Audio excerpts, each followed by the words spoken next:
Welcome, everyone. It is October 31st, 2021, and we'll be talking with Roselle Chartock, who, let me give you a quick introduction so you know a little bit about her. She is the Professor Emeritus, Emerita of Education at the Massachusetts College of Liberal Arts. After a 45-year career in education, she is now a full-time artist and writer and resides in Great Barrington, Massachusetts. Her book, The Jewish World of Elvis Presley, is available at Amazon. And, remember, I'm going to okay. So Roselle, please unmute, and I am going to there you go. All right. I'm all ready. Yes. Welcome, everybody. It's a delight to be able to talk to you this many miles away, and I am amazed at the technology, which frankly, I am not really up to date with, but I do my best, as I guess we all do. But yeah, I think someone said earlier as we were all gathering, who knew? That's really a good question. Who knew that Elvis Presley was not only, someone who felt a close affinity to Jews, but had Jewish roots himself, which it's really quite amazing. And despite the fact that I spent 5 years doing the research and writing it, I still open the book and I turn to something and I'm just saying, I just can't believe this. It's so incredible. So how did I come to it? Well, first, let me say that I'm going to tell you what I'm going to talk about, and then I'm going to talk about it.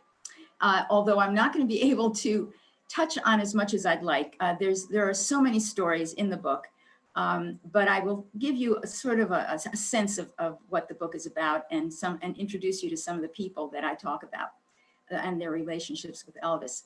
But what I'm going to talk about, first of all, is what is the thesis of the book? How did I come to write the book? What is the scope of the book? And what is the story of Elvis's Jewish roots?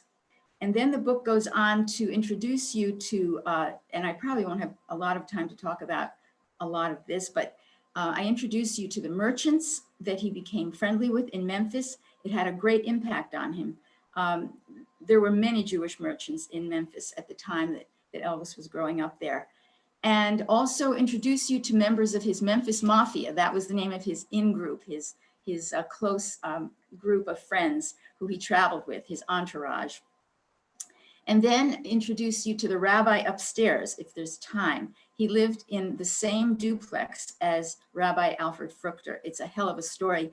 And the rabbi and his wife get a whole chapter because their relationship with Elvis was so intense and beautiful. And then I talk about in the book, so the songwriters. I probably won't get to talk too much about that, but 8 out of 10 of his top songwriters were Jews. I suppose that's not entirely surprising because, Tin Pan Alley and all of that, but it is surprising in the sense that when you think about all of the songs he recorded that reached the top on the top Billboard, that 8 out of 10 of those songwriters whose songs reached the top of the Billboard were Jewish. And then, of course, I talk about his movies and his relationships with some of the top directors and producers. And one of the fun things is that at the end of the book, I have an appendix where I just give you a short, a bio or look at the relationship he had with some interesting people. I don't give it a chapter.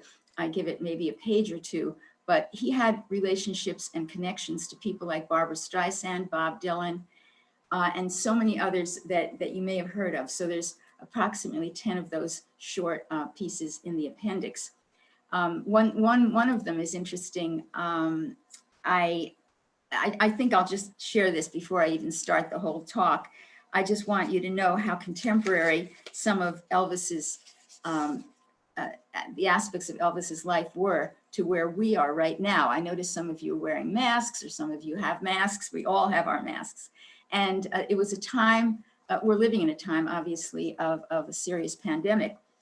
And Elvis himself got shots, not for COVID, but he lived at the time of polio, which was a very severe episode in our history. And he was a hero at that time. And it sort of shows you a little bit about his character, the way that he behaved during that time. I'm going to show you, first of all, a photograph of, I don't know if you can see that, but can you see the doctor on the right, doctor on the left? Well, the doctor who's injecting him with the polio vaccine is Dr. First, his name Harold First from New York. He was a Jewish doctor, and he's the one who administered the shot. And the other is another doctor who held his arm. And when did he get that shot? This is what's so amazing. It turns out that the March of Dimes was having a very hard time in the 50s trying to get teenagers to get the shot. I mean, it sounds familiar, right? And so what happened was, how do you get, there you go, good for you. So how do you get the audience of these kids to get their shots? And it was a real struggle. So the March of Dimes, knowing that these teenagers loved Elvis Presley, they asked Elvis if he would be willing to take the polio shot in a very public way and see if that could inspire the students, teenagers, to get the shot. So it was on the not on the Ed Sullivan Show, but just before he went on to the Ed Sullivan Show, October 28th, 1956, he was backstage. The whole press were there to take photographs of this event, and he got the polio shot. And the March of Dimes gives Elvis Presley the credit for the fact that the teenagers all began to get their polio shots. And I guess we need something like that today to inspire some of those resistors to get their shots. We need Elvis to come back, and maybe some of those, folks who we know are resistant might be inspired to do just what we need them to do to be safe. So he was generous. That was an aspect of Elvis Presley that a lot of people, they heard that he gave out, pink Cadillacs or Cadillacs to people, but he was generous in a much more meaningful way. Right across the board when it came to humanitarian and public service kinds of situations. He was there, among other things, giving tremendous amounts of money to the Jewish Community Center in Memphis and so on. But let me start at the very beginning with the thesis of the book. The thesis of the book is that Elvis Presley, who grew up very, very poor, a fundamentalist Christian, First Assembly of God Church, in the Deep South, where we know that there was anti-Semitism to a greater and lesser extent, depending on where you were. Despite his surroundings and his upbringing in that kind of situation, in that kind of environment, this man developed an intense affinity to Jews and to the Jewish religion. The book goes on to explain what I try to do in all of the chapters, is to explain, how did that happen? How did this man happen to surround himself with Jews and be attracted to Judaism? And the second thing I do is provide evidence of those relationships, so that you meet at least 25 different people who he developed relationships with in one area or another, whether it's with his work or outside of his work as a musician and rock and roller. So it's a look into these relationships, and it's evidence that he in fact had these intense and deep relationships with Jews across the board. So the next question is, how did I come to write the book? And I don't know if anybody's read the book, but if you did, you know that it's kind of a weird way of coming to this topic. I'll start out by saying that one of the things that I love to collect, and it's probably the only thing I collect, is vintage clothing. Vintage clothing, by that I mean clothing from the 40s and 50s, which I find very well designed and very interesting. And so I have a collection of these dresses and so on. And I was thinking one night as I'm lying in bed, and I know all of you know what it's like to lie in bed when you can't quite go to sleep and things are drifting back and forth in your head. So I was lying in bed thinking about my vintage clothing and about who else has vintage clothes and who wears them. And I suddenly saw Elvis in my mind. And I thought, well, he was a cool dresser. And one of the things that I had in my mind, in my head, was this particular photograph of Elvis wearing a plaid jacket. And that was one of his cool outfits. He had, wonderful jackets, and his pants had stripes on them, and he wore pink and black. He loved those colors. And I thought, Elvis wore some neat clothes. And then my mind came up with another question. I wonder who Elvis's tailor was. How did he get those cool clothes? And so I picked up my iPhone from next to my side of the bed, and I wrote in on Google, Elvis Presley's tailor. And what came up was the Lansky brothers. Well, that's not hard to understand, because the Lansky brothers, there you go, you got some great photographs there. So now you know what I'm talking about, those cool jackets. So the Lansky brothers, it's not uncommon to have a Jewish tailor, but I was interested in who they were. So I Googled Lansky brothers. And what came up was this amazing story about Elvis's relationship with Bernard Lansky. He wasn't just Elvis's tailor, he was his friend for over 25 years. They had an incredible relationship. The beginning of the relationship, the duration of the relationship was intense. So they really liked each other. And he would always call Bernard Mr. Lansky. That's the way Elvis was. He was very polite, very polite Southern. You're seeing actually a young Bernard next to Elvis, and fitting him in his shirt and collar and suit. So you get a look at those wonderful pictures, some of which are in the book. I have a few pictures of Bernard and Elvis together. And Elvis also did commercials for Bernard's store. He can be seen in magazines with ads for the Lansky brothers, and there's Elvis, pushing up his collar and wearing the Lansky label on the back. So I was intrigued. I thought, my goodness, I never in my wildest dreams ever associated Elvis Presley with the word Jew or Jewish. It just they just are oxymorons, I guess you would think. And I said, but look at that. He has a really close Jewish friend. And of course, what's the obvious next question? Did he have any other Jewish friends, I wonder?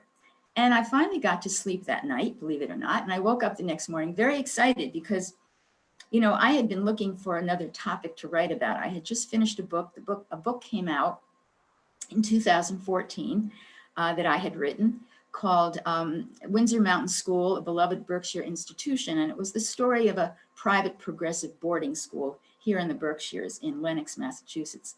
And I had found the story, the research that I did on that school, very intriguing. I mean, I was an educator, I was teaching teachers, and I thought that the philosophy of education at the Windsor Mountain School was extraordinary. And then I started doing research on that and found out that all kinds of famous people sent their kids to Windsor Mountain. So I wrote a book about that, and it came out, and I had a wonderful time talking about it. And I was sort of missing doing research, because research can be a lot of fun. So I kept looking for a topic to write about. And when I woke up that next morning, I said, that's it. That's what I think I'll write about. And so I immediately started looking into Elvis and Jews, and to see what was online. And in my research, just within the first few days, I found out something that convinced me that this was the right topic. And what I found out was that on Elvis's father's side, the Presley side, the non-Jewish side, his great-grandmother on his father's side, her name was Roselle. So that did it for me. What are the chances? How many people do you know with that name? But we want to talk about his mother's side in the immediate present, because that's where the Jewish connection truly comes. Here's what happened. In the beginning of my research, as I say, I looked up everything with Elvis Jews, and found a book by a woman named Elaine Dundee. Came out at the beginning of this century, like 2002 or so. And Elaine Dundee wrote a book called Gladys and Elvis. It was about the relationship that Elvis had to his mother, which was a very close relationship.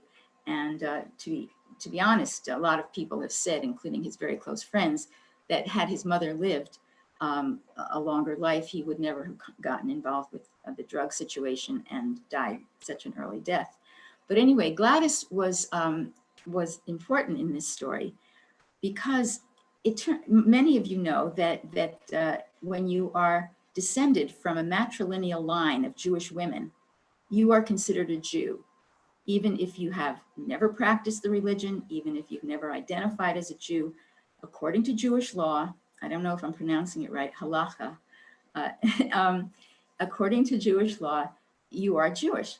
And so it turns out that Elvis was in fact related 5 generations to Nancy Burdine. Now, Nancy Burdine was a Lithuanian from Lithuania. Her Jewish family came to the south. We don't know exactly where they came initially, but she was born in Memphis in the early 1800s, a Lithuanian Jew who married a man by the name of Abner Tackett. Now, Abner Tackett had a descendant named Oscar, and Elaine Dundee located Oscar Tackett, and she interviewed him. And he said, my great, whatever, grandfather, Abner, was married to a Jewish woman. She was a full-blooded Jew, he told her. And so she includes that in her book. And she also talks about some of his other lineage. And she says, she follows all of the different women. She names them in the book, as I do in my book. And then it comes down 5 generations to Gladys Smith Presley, who is the descendant of Nancy Burdine, which makes Elvis, her offspring, a Jew. And the fact is, she sat him down when he was a very young man, and she said, Elvis, we have Jewish blood, but don't tell anyone. And boy, they didn't tell anyone, very many people. He did tell his friends, though. Don't tell anyone because people don't like Jews. And probably at the head of that line was her husband, Vernon, who was a virulent anti-Semite. And in the book, there is testimony from 2 of Elvis's very close friends about Vernon's anti-Semitism and examples of that. So here you have his mother telling him he has Jewish blood. Now that has to influence him as he grows older, perhaps in terms of who he surrounds himself with. There has to be a connection, of course. So then I'm very hesitant, by the way, because as an historian, there's his mom, and his father. So as an historian, I'm very hesitant to believe one source. So here is this Elaine Dundee, and she's, I'm looking in the book for where's the documentation, where is the paperwork, where does it say? And there's nothing coming forward. It's just her interview with this guy Tackett, and she did some research in the town hall there down in in Mississippi, Tupelo, where he was born, but I didn't see any really good artifacts to show me that he was really Jewish. So when I was writing my first chapter, which was about his Jewish roots, I never stated at the beginning that it was true, that it's a fact. I said, she did this, she did that, but there's no documentation. So that's the way I wrote my first chapter, and I hadn't published the book yet. And suddenly, so this is all going on like when I'm doing my research in 2015, 16, and so on. Well, suddenly, let's go to 1964. Well, first let me tell you that Gladys died in 1958 at the age of 46, very young. Heart attack, but I think there were connections to perhaps the kinds of, she may have been an alcoholic and so on. So she dies in 58, and she's buried in Forest Hill Cemetery, and so in Memphis. So then Elvis visits the gravesite all the time. He talks to her. He actually used to baby talk to her, according to Dundee's book. He would call her by these affectionate names. One of them was Satinin, which means skin soft as satin. And he would baby talk with her. It may be that the relationship that he had with her could have been influenced by the fact that there was a period of time when he was only 3 years old, when his father was in prison. his father had forged a check, and he ended up in jail for a year. And that year, Elvis, this little boy Elvis, and I'll show you another photograph.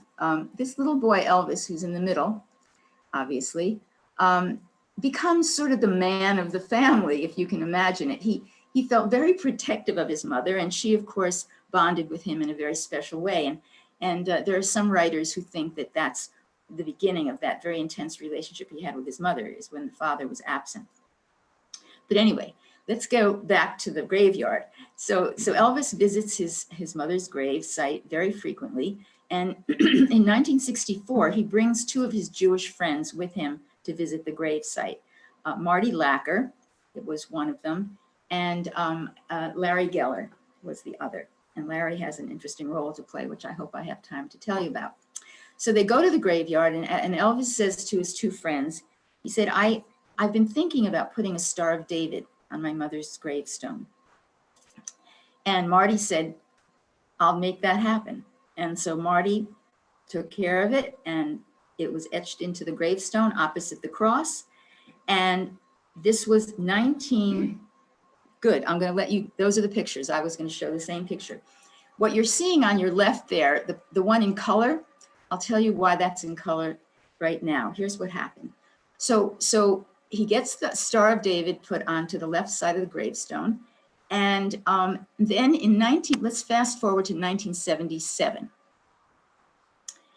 Suddenly, Elvis dies. And it was tragic, and a lot has been written about that. But it was, again, like his mother, it was a heart attack.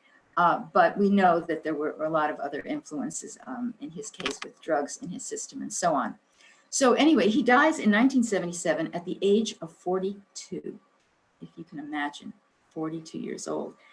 And so his father is concerned about grave robbing. There was some indication that there might be some grave robbing going on.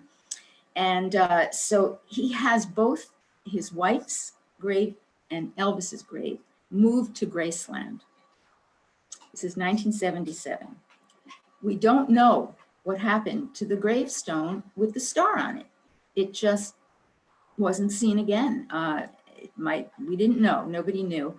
And what was placed at Graceland, and this is what my husband and I, when we were down there, when we visited the meditation garden, it's called, which is on the grounds of Graceland, and that's where all of the slabs are located that indicate the members of the family who are buried there. And you'll see one for Gladys and one for Elvis and so on. But there's no indication of this other grave. So that's 1977 when all of that happens, and they're the slabs. And so then that was 1977 approximately when they made the new indications of the grave. Now let's fast forward to 2018. Now we're going from 77 to 2018. And thank goodness I hadn't published the book yet. What happened was Angie Marchese, who is the archivist at Graceland, she was wandering through this vast warehouse. There's supposed to be 1 million pieces of memorabilia for Elvis in this huge warehouse. And she comes upon, the gravestone. There it is. And she thinks, well, maybe I should take this gravestone out and put it on display during Elvis Week, because it's going to be the 60th anniversary of Gladys's death. She takes the gravestone, it is restored, flowers are planted around it, and for the first time, I am saying, it's true. He really is a descendant of Jews. Even Elvis Presley Enterprises says it's true. Even the archivist says it's true. They're all saying, they're confirming what I wasn't able to truly confirm by putting that gravestone right there where every tourist who goes to Graceland sees that Elvis's mother has a Jewish star on her gravestone. What more evidence do I need? So I wrote the first chapter a little differently. And then when the book was published, of course, I confirmed that Elvis Presley Enterprises supports this thesis that he is a descendant of a great-great-grandmother named Nancy Burdine. So there is the story of his Jewish heritage, so now you have, an indication of maybe why he was attracted to Jews. Of course, there's also the fact that, I grew up in a place called Hudson, New York, which is upstate New York. It's a half hour south of Albany, the capital. I'm bringing this up because Hudson was a lot like Memphis, and maybe a lot like the towns some of you grew up in. And that is, the Jews were a very small minority, very small. But if you walked the main street of the town, over half were owned by Jews. And that was the case with Memphis. Memphis was populated by a lot of merchants. And Elvis got to know these merchants, and they treated him very well. One of them, I should mention to you, was Harry Levitch, in addition to Lansky brothers and so on. But Harry Levitch was a jeweler, and Elvis found out that Harry, and by the way, Elvis is very poor, growing up very poor, doesn't have very much. He finds out that Harry Levitch has set up a fund at Hume's High School, where Elvis was a student, that Harry set up a fund for shoes for poor kids. And it's very likely that Elvis was the recipient of some of those shoes. And it affected him very much. He thought, what a wonderful thing to do, to provide shoes to all kinds of kids who are poor at Hume's High School. He admired Harry so much for this, and he was grateful. And he immediately tried to find something he could afford in Harry's store, because he wanted to give him some business for the way that he was treating these high school kids. And in fact, some of the poor friends that Elvis had didn't even know where those shoes were coming from. But he found out that they were from Harry Levitch's fund. And as a result, he became Harry's very, very close friend, another merchant friend. And it was Harry Levitch who flew out to Las Vegas when Elvis got married, and brought 2 wedding rings with him, one for Priscilla and one for Elvis. And it was Harry Levitch who produced hundreds of watches that a Jewish friend of Elvis's, designed a watch which would go on and off across a star, Jewish star, across star, back and forth. And Harry Levitch was the one who provided hundreds of those for Elvis to give out to his friends. Sort of a sign of brotherhood, perhaps, but it truly was, the sign of his connection to Harry. And, I do want to tell you, obviously, about the Lansky brothers and about his wonderful relationship with Larry Geller, who was part of his inner circle. Let me just say that there's a chapter on the Memphis Mafia. The Memphis Mafia, as I said, was Elvis's inner circle. It numbered about 12 altogether over the years, but at any one time, there was probably around 6 who were attending to his needs. And of the 12, 6 were Jewish. Now that really was a stunning fact to me, that 6 of his inner circle, 6 people were Jewish. And they all had unique relationships with Elvis.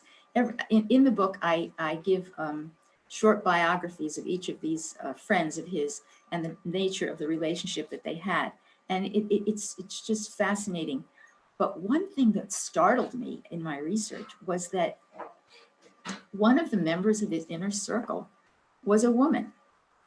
And that was really news to me, and frankly, news to a lot of people who've read the book. They had no idea that there was a woman who was part of his inner circle. And her name was Patty Perry.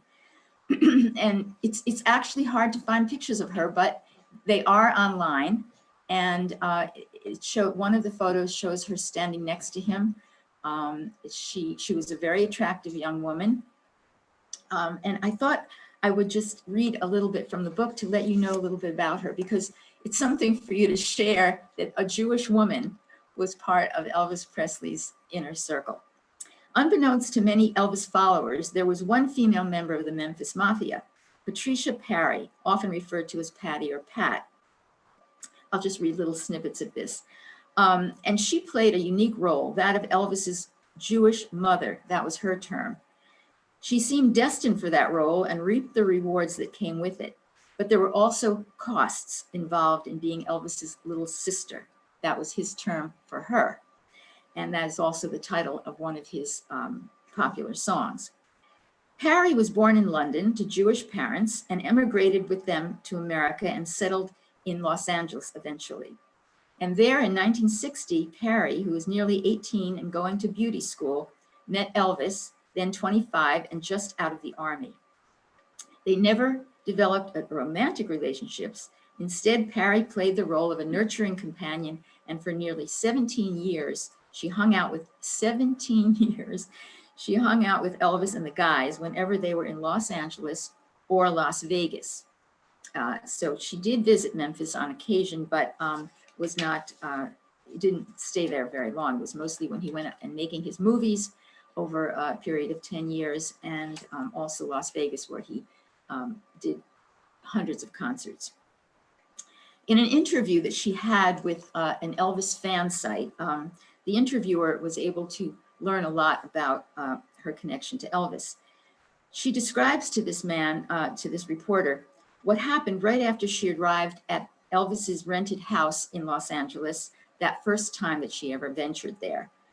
Quote, "So he takes me on a tour of the house, right? And I'm wearing a little short skirt and a girdle. We get to his bedroom and he touched my butt and he says, and says, 'What are you wearing?' And I looked away and I said, 'A girdle.' He said, 'Don't wear one of those ever again.' And then she laughs. When he came on to me, I panicked and I was saying, 'Elvis, I'm a nice Jewish girl and I'm a virgin.' That locked it for him. Elvis loved to, quote, bring up his women, unquote. And from then on, I became his little sister. For years, she said, guys would try to hit on me and Elvis would take them to one side and he'd say, Patty is family. She don't fool around. To which I'd say to him, 'Elvis, what are you doing? He's cute.' And that she laughs after that. But from that moment on, I gave up my life for him. There was no sex. He just liked to be close to somebody. It was during those times that Elvis would confide in her, telling her, among other things, about his frustration with the films he was starring in. She said, he hated doing them. King Creole was before my time with him, but he wanted to be a good actor, and he could have been. He was brilliant in King Creole, but the Hal Wallace movies and the others just cut to the songs, and he hated them. She empathized with him and often reminded interviewers that Elvis was really a very shy man who got thrown into a life he wasn't used to. Said Parry, he was basically still a 19-year-old truck driver. Elvis spent a lot of money on jewelry at Saul Schwartz's jewelry shop in Beverly Hills. Again, they're out in California. And one time he bought Parry a Jewish star there. And she said, he respected all religions and he loved the Jewish religion. In 2001, she told Joe Crine, an Elvis memorabilia collector, that her favorite memory had nothing to do with the Beatles' visit. There was one time that he met the Beatles. They came to visit him in LA. But instead, she remembers the times when the guys and she would stand around the piano with Elvis and sing gospel music. Quote, I would walk into my hairdressing store the next day singing, lead me, guide me. And my friends would laugh and say, what are you singing? You're Jewish, unquote. Parry had gotten married 2 years before Elvis died. Elvis died in 77. 2 years before that, 75, she married. And she was no longer spending as much time with Elvis. She had married a doctor, Jerry Gerson, and she said her relationship with Elvis was hard on Gerson. She and her husband, by the way, eventually divorced. So one day, she said, I told my husband, do me a favor and don't tell anyone I know Elvis. You see, I lost my identity because everybody wanted to know about Elvis. In fact, when I first met Elvis, everyone wanted to be my friend. And it got really hard. And I went to a shrink. And I'm paying this guy $85 an hour. And he says to me, well, tell me about Elvis. And she laughs. A bitter laugh, no doubt. Larry Geller, who was a very close friend of Elvis's and who educated him about the Kabbalah and so on, it was Larry, by the way, who taught him the meaning of high and the meaning of a lot of other Jewish symbols. And from the time that Larry told him about the high and the meaning of long life and life, he would wear, Elvis would wear a high around his neck along with a Jewish star and a cross. And he can be seen, there's a photograph in the book, maybe we can see it here. There's a photograph of him wearing a high around his neck. There's Larry, his close Jewish friend, who educated him in all things Jewish. And because Elvis was fascinated by the philosophy and the mysticism of Kabbalah. At any rate, he wore a diamond encrusted high around his neck at many of his concerts. But finishing up with Patti Perry, Larry Geller said in later years that Perry became quite ill and suffered from alcoholism. Whether or not her disease was exacerbated by Elvis's death, it became clear to friends that she was traumatized when Elvis died and apparently never completely recovered, though she continued to cut hair in Beverly Hills and occasionally told stories about Elvis's life and legacy for charity fundraisers. Then on the evening of October 26, 2011, Perry's brother Robert brought her to the hospital in Los Angeles, where she died from various complications the next morning at the age of 68, 34 years after Elvis. A friend of hers, Sandy Pichon, a lifelong Elvis fan from Memphis, reflected on her death, saying, quote, "Patti died so much when we lost Elvis. She was never the same. Of course, none of us were, but we had lives. Patti didn't. She had given everything to Elvis." It's a sad story, but it's reminiscent really of one of the points that I make very early in the chapter on the Memphis Mafia. And the point I make is that while there were real advantages to being part of that inner circle, there were real costs. And I can tell you right now that her story is one of several. And Elvis was not always easy to get along with. He had demands, and he felt like these boys, these guys, plus Patti, were there for him to, give orders to in a way. And sometimes arguments would would occur. And some of these people, one of them, Lamar Feek, he had serious weight problems. He was called the Big Speckled Bird. Elvis had nicknames for everybody, like she was Little Sister and Lamar was a Big Speckled Bird. He was over 300 pounds. And he had, serious health problems. And Elvis would pay for the operation. So the advantages were, they got to be with Elvis. They got, the advantages of having him be very generous with them and so on. But he was demanding, and he also, he expected total loyalty. And you had to almost give up your life. If you look at some of the Jews that I talk about, the Jewish guys who were part of his entourage, all of them had divorces. 1, 2, sometimes 3, because they were, with him and giving up, as I say, a good part of their lives. So Patti is someone who very few people are familiar with, and I wanted to introduce her to you. I don't know how much time I have left, but I would like to maybe share with you the story of the rabbi, even though there's so many other stories I'd love to tell. But Alfred Fruchter and his wife Jeanette were also poor, as were the Presleys, and a lot of poor people. And by the way, the reason that Rabbi Fruchter came to Memphis in the first place was he started the first Jewish day school there, and it's the Margolin Academy, Hebrew Academy, and he also so he had a pulpit there, and together he and his wife started building a family. And they ended up, before moving out into a better location, they were in a poor section of Memphis called the Pinch. For those of you, every area, I mean, you may be familiar with the Lower East Side and places where immigrants would come because they didn't have money and they'd settle there and they move on out to the suburbs or somewhere when they made more money. Well, the Pinch was where Alfred Fruchter lived upstairs with his wife and beginning family, and Elvis's family lived downstairs. And this was at a very fortuitous time because it was when Elvis Presley started to make it, where he became started to become a name. And so what happened was when they first started to live there together, it was on Alabama Street in Memphis. Elvis was did some things for the rabbi, like turn lights on and off, and we call it Shabbos helper. As you know, it's customarily called Shabbos goy. But I've been reading a lot about how that's changing, and some people are offended by that term. Other people say, but that's the way it really was. That's what the term is. At any rate, it means Shabbos helper who was Christian. And Elvis, as you can see there, is surrounded, is sitting next to or kneeling next to two of the rabbi's children. And on the left is his cousin on his mother's side, Gene Smith, who he hung out with a lot. And so the two there, I think it's David and Deborah, are the oldest of the Fruchter children. I don't know them, but I've come to know Judith Fruchter and her brother Harold, and they have been most helpful. And they also gave me that picture to use in the book, and some other pictures of the rabbi and his wife.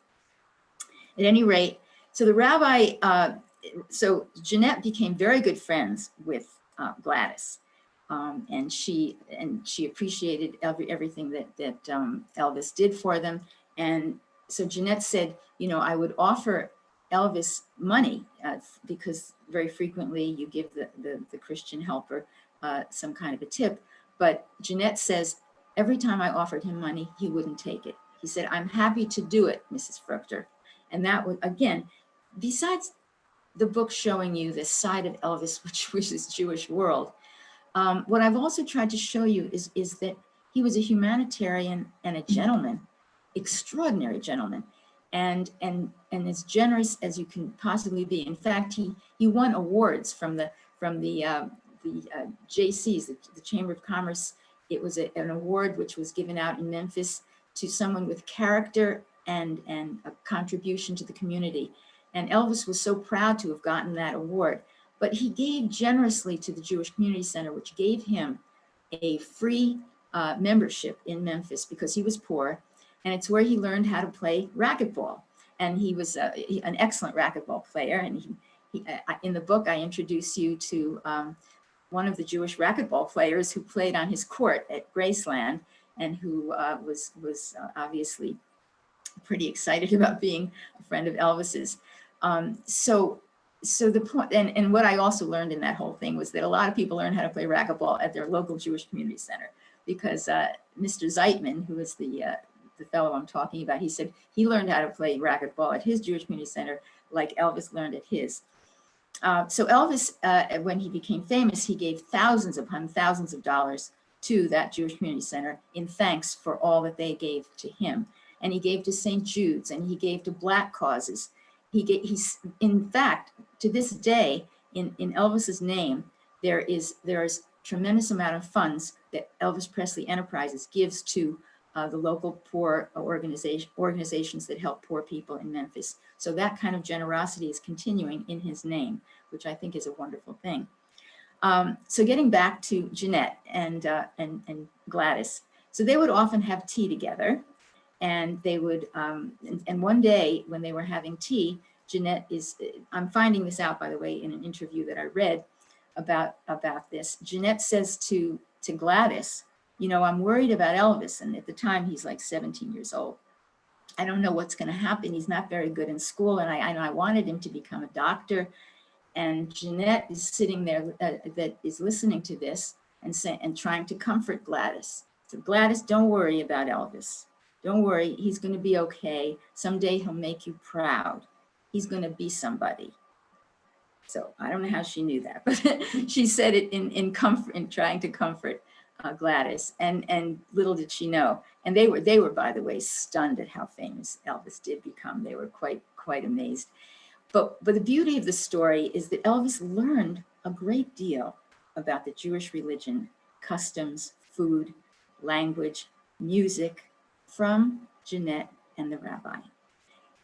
The rabbi would play these records of cantors singing, and he would hear it through the open windows. He would go to their Sabbath dinners. They would invite him for Friday night dinner. They would invite him for holidays. So he had challah. In fact, Jeanette says that he started to have, his favorite thing was peanut butter and banana sandwiches, and he would start to eat them on challah.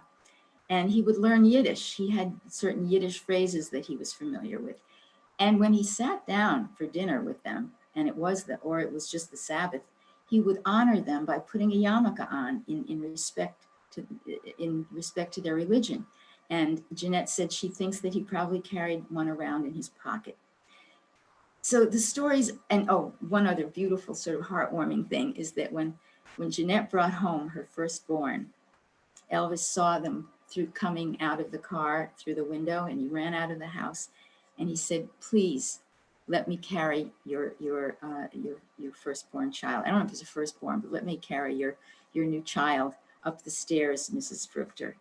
And he did carry the child upstairs, as he did with her groceries. He would see her carrying groceries, and he would run out and help her. That's Elvis Presley, the side of him that we can't even imagine. We think of Elvis and swiveling hips. This man was a genius. This man was a gentleman. He had quirky sides to him, no doubt. But the last thing I'll tell you about the relationship with the Fruchters is that Elvis's family did not have a record player, and they did not have a telephone. So when he broke through and he made that record at Sun Studios, "That's All Right Mama." I don't know how many of you know that song. It's great. Look it up. "That's All Right Mama." That was the song played on Memphis radio by his friend Dewey Phillips. That is what began the legend of Elvis Presley. That was his first hit. So all of these congratulatory calls that came in to his house, he had to go upstairs to get those calls, and because the telephone was at the Fruchters. And when it came time to play the record, which he played over and over and over again, it was on a record player lent to him by the Fruchters. The relationship was a beautiful one. And I don't know if I have time to tell you I'll just finish the story by saying— You have time. You have good. time. I don't want to cut into the questions because I know people like to ask questions. We can go a little over. Okay. So I wanted to just let you know that the last time that the rabbi saw Elvis, and this is what happened. The rabbi got a pulpit out in California, out in San Francisco or Oakland. And so they were only really together in that house for a year. And then, as I told you, Elvis was beginning to make it big. So Elvis bought his family their first house. It wasn't Graceland yet. It was a much, much smaller place on Audubon Street. And so both of them left that area, left that duplex at more or less the same time. And some years go by, and Elvis is getting more and more famous, and they're just startled at this whole thing, watching this boy that they loved and who was such a wonderful neighbor. So anyway, he's out in California, the rabbi, and he sees that Elvis is going to be giving a concert out in San Francisco. So the rabbi thinks, well, maybe I'll go visit him. Maybe I'll go and try to see him. And I'm not sure how many years later this was. At any rate, he goes to the theater, and he's written a little note that he wants to give somebody backstage to tell them, "I'm here to see Elvis. I was a friend of his, a neighbor of his." So it turns out he gives the note reaches George Klein. George Klein was with Elvis. He was the first Jew that in Hume's High School, it was actually middle school at that time, junior high, the first Jew that Elvis met. And this has to be one of the reasons Elvis had an affinity to Jews, because, when he first started at Hume's High School in Memphis, he had pimples and greasy hair, and he wore jeans, and they called them dungarees then. He looked like a real farmer, real kind of a hillbilly, and nobody wanted to be his friend. They made fun of him. He just looked like a real country boy, except George Klein, this Jewish boy who was the head of the student council, the editor of the school newspaper. He became Elvis's friend, and Elvis never forgot it. And George was his friend till Elvis's dying day. So George Klein was out there with Elvis, and he was backstage, and somehow this note from the rabbi reaches George's hands, because he's the one who gives people permission to come backstage or something. And he opens the letter, and he sees this letter from the rabbi, and he said, "How does Elvis know my rabbi?" This was the rabbi who George Klein had been bar mitzvahed with. So it's just a fabulous story. So George is very excited. He said, well, you know, sure, let the rabbi come. And so the rabbi came backstage, and George and the rabbi hugged each other and hadn't seen each other for such a long time. And then he brought him to Elvis. And he, you know, and obviously found out, you know, how Elvis knew him. And Elvis gives the rabbi a hug and says, you know, I'm about to go and speak in front of the press. I have a press talk, and I want you to come with me. Come with me. So Elvis brings the rabbi in front of the press on the stage, and he says, ladies and gentlemen, I want you to meet my rabbi. Don't you wish you were there for that? I mean, I just love that story because that's Elvis. I think you get a picture of who this guy was in terms of what I'm trying to get across. It's just, there's so many stories like this in the book that I hope that you will be able to share and learn about. So I'm happy to answer questions at this point. And that would be great. I want to thank you. You've given a really humanized version of a great star, and you know, as time goes on, he becomes more mythologized. We did find a picture with the chai on, which I don't know that I've ever met, you know, noticed before, and that is. Yeah. And I'm sure that's real diamonds. So does anyone have a question? You can raise your hand or unmute. I'll unmute. Okay. Go ahead. You got me, Vanessa? Yeah, go ahead. Does Lisa Marie or her children have any knowledge of this information? Elaine, great question. Excellent question. And well, all right. Priscilla, okay, first let me just say that Larry Geller, who I'd mentioned before, who was one of the Jewish members of his inner circle and the one who taught him about philosophy and so on, and about the Kabbalah and so on. It seemed that when Larry gave these different kinds of books about Eastern and Western philosophies, two sets of people were annoyed with him because they felt that it was distracting Elvis from his music. Now, you might imagine that it was Colonel Tom Parker, his manager, who was really ticked off because, hey, Elvis, you know, he was all about making money, and this guy, Larry, is a pain in the neck. He's giving him these books, and he's taking his mind off of the music and recording and all of that. So you had Tom Parker very upset. You also had some members of his entourage who thought, what is this stuff that he's reading? You know, and they were very, and even the Jewish members of the Memphis Mafia were sort of annoyed at the way Elvis was getting into this whole religion thing and being fascinated by philosophy. You know, they sort of made fun of it.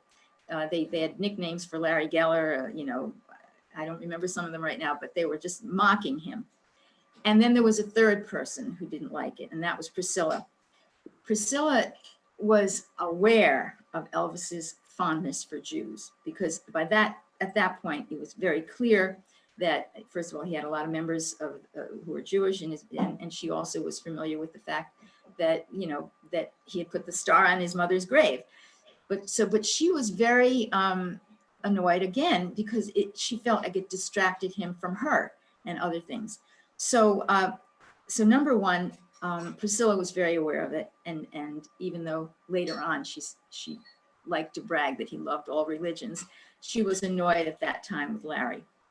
Now let's go to Lisa Marie, and this is a tragic story. And I debated whether to put it in the book, and I decided not to, but I'll share it with you. Lisa Marie had 3 children, and one of them was Benjamin Keogh is his name. And at the age of 27 last year, he put a gun in his mouth and he killed himself. And it's, you know, I was just horrified. And I found a photograph online of Benjamin wearing a Jewish star. And I cannot tell you, I haven't been able to find the connection. I've looked everywhere.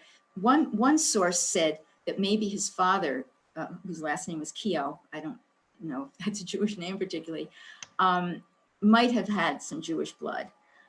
Or did Benjamin know about his grandfather's connection to Judaism? I don't have the answer to that. I only know that the photograph of Ben wearing the Jewish star is online. You'll easily find it. It's not hard to find. And the last name is Keough, Benjamin Keogh. So that in answer to your question, I don't know how much Lisa Marie has involved herself or how much Ben actually knew about those roots.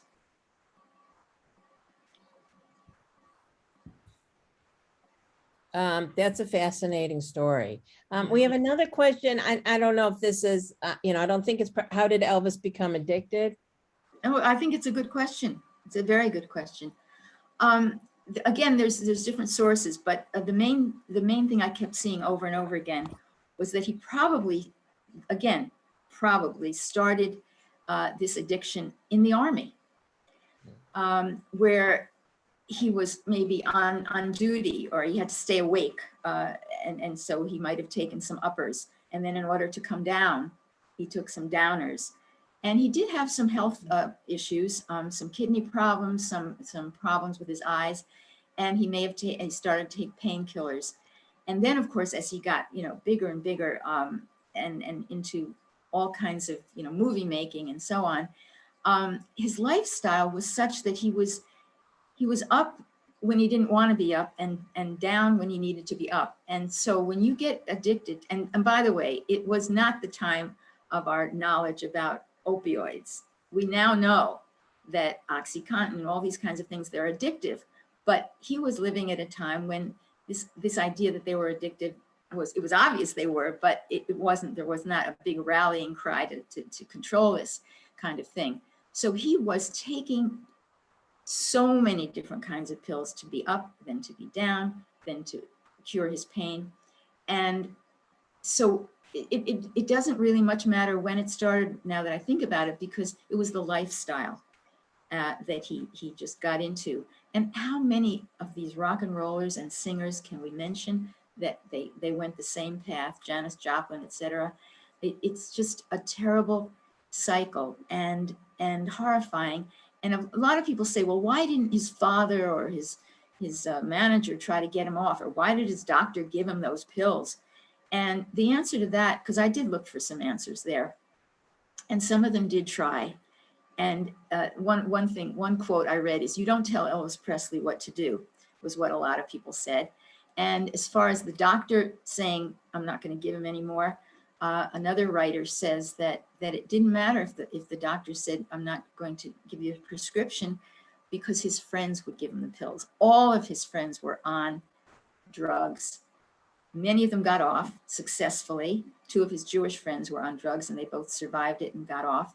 But they, these members of his inner circle could easily have supplied him with the drugs that his doctor might have refused to give him. So he was just determined. This was and one small aside is that Larry Geller, I told you how people were annoyed with him because he was taking his mind off. Well, Larry didn't wait around to be fired. He left after a few years and ended up working in an interesting bookstore out in LA or somewhere. But he said, and then he came back, by the way, he about a few years later, he came back onto the inner circle, and he was with Elvis for the last 6 years of his life. But the point that I wanted to make about the drugs is that Larry was the only member of the Memphis Mafia who had, quote, what we call a healthy lifestyle. He was a vegetarian, he did exercises, he didn't do any kind of drugs. He tried to get Elvis into that mode where you meditate when you feel like you need to do something, with the food thing or the drug thing. And Elvis did learn how to meditate, by the way. But Larry says in one of his books that had I been there right through, maybe Elvis would have stayed away, because he modeled for Elvis a really good, healthy lifestyle. Yeah, I mean, a lot of hard living in that time. I have another question. Tell us more about the Jewish songwriters. Oh boy, that that is such a fascinating story. I would like to tell you a personal story in that respect. How many of you have heard of the song "It's Now or Never"? Yeah, I mean, everybody. I think it's now or never, right? So it like hit #1 for a very long time. And I think it sold more copies than any other of Elvis's songs.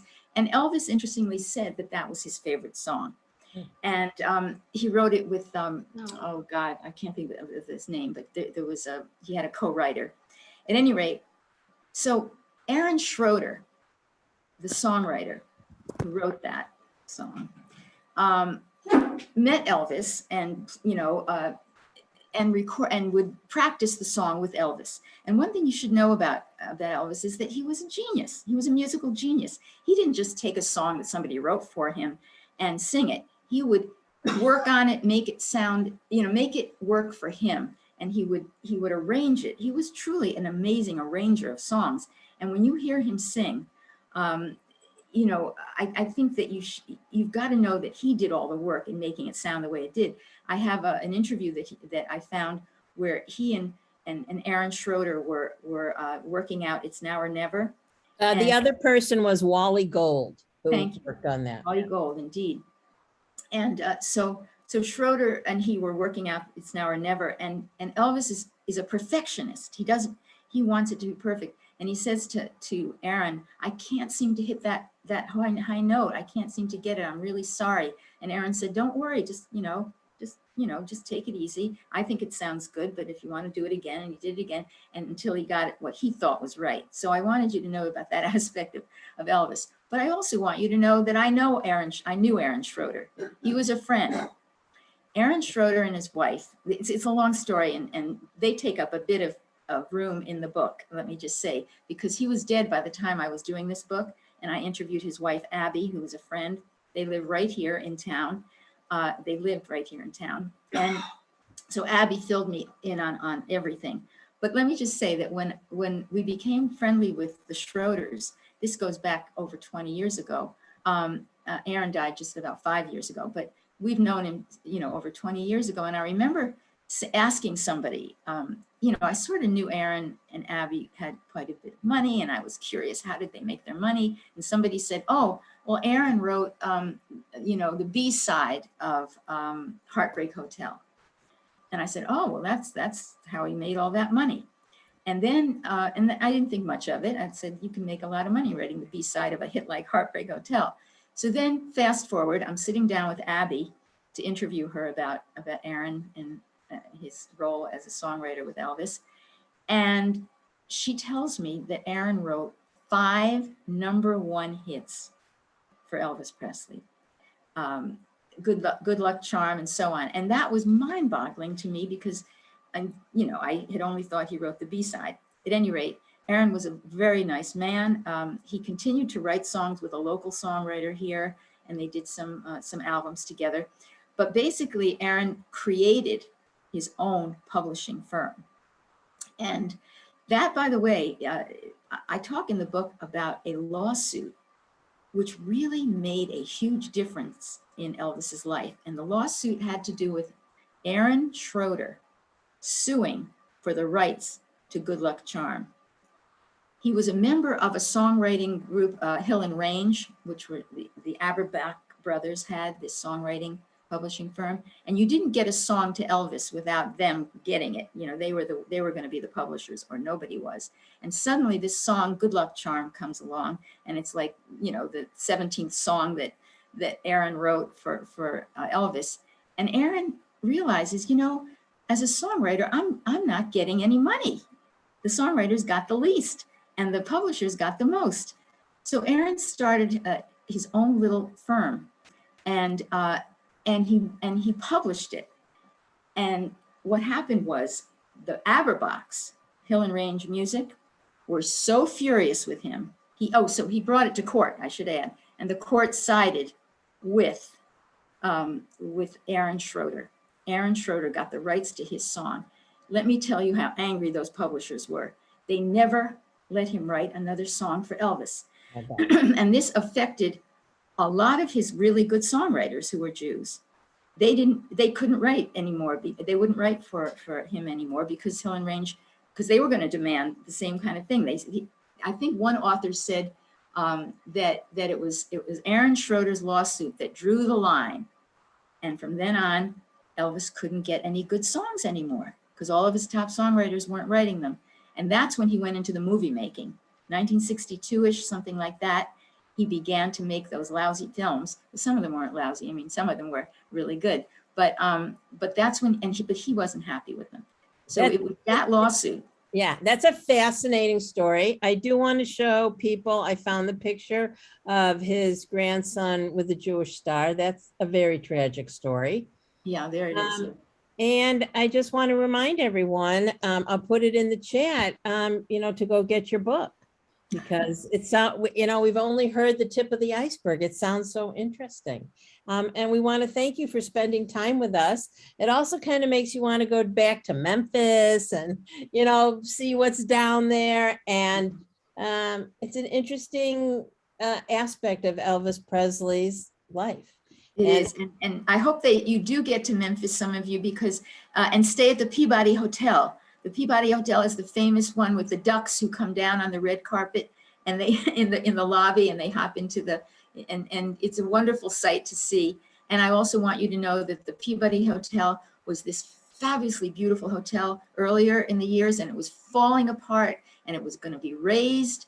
And along came a very wealthy Jewish Memphis family that put the Peabody back together again in its beautiful, glorious way. And I should add one other thing. The Peabody Hotel is where Elvis went to his senior prom. So go down and see the Peabody and go and see Graceland. It's worth it. It's a lot of fun. It really is. Everyone said thank you. I do also want to just remind everyone that next week we have, I like to say, our own Eugene Finnerman, and he'll be talking about Hollywood Goes to War and how the moguls really, how they came down on the side of the different wars. This will be a fascinating talk. And you're getting a lot of thank yous in the chat. Well, I thank everybody. I want everybody to know how much I appreciate your listening, and it was a pleasure to sort of meet you. Yeah, it was really it was really fascinating, and we'll have to play some Elvis today, and you could dress up as Halloween, and just so much going on. All right, thank you, everyone. We'll see you. If you have any questions, you can always email me. All right, be well, everyone. Bye-bye. Thank you so much, Vanessa. Bye-bye. Bye.